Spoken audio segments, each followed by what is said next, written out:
Quel est le meilleur pays au monde pour vivre? Celui qui a la meilleure nourriture?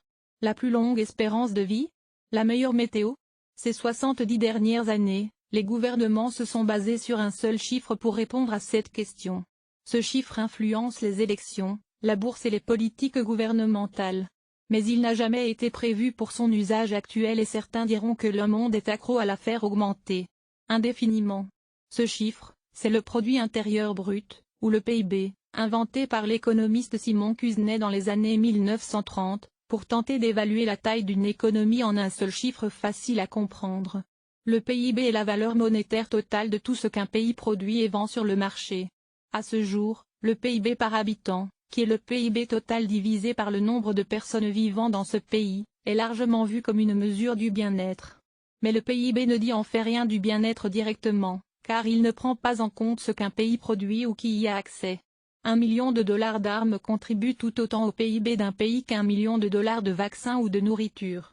La valeur que la société tire de choses comme l'école publique ou les pompiers n'est pas comptée dans le PIB, car ces services ne sont pas vendus sur le marché. Et si un pays a une grande fortune, mais qu'elle est contrôlée par relativement peu de gens, le PIB par habitant donnera une image déformée dont dispose une personne normale. Malgré ça, pendant longtemps, un PIB plus élevé était corrélé à une meilleure qualité de vie pour les gens dans de nombreux pays. De 1945 à 1970, quand le PIB a doublé, triplé ou même quadruplé dans certaines économies occidentales, les salaires ont souvent augmenté proportionnellement. Dans les années 1980, cela a changé.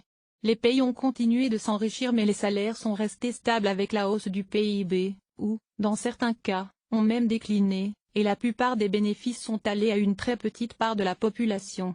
Pourtant, l'idée de fixer le bien-être d'une nation en un seul chiffre a eu un attrait puissant. En 1972, le roi Khinjigme Sinogye Wangchuk du Bhoutan a eu l'idée du bonheur national brut comme alternative au produit intérieur brut.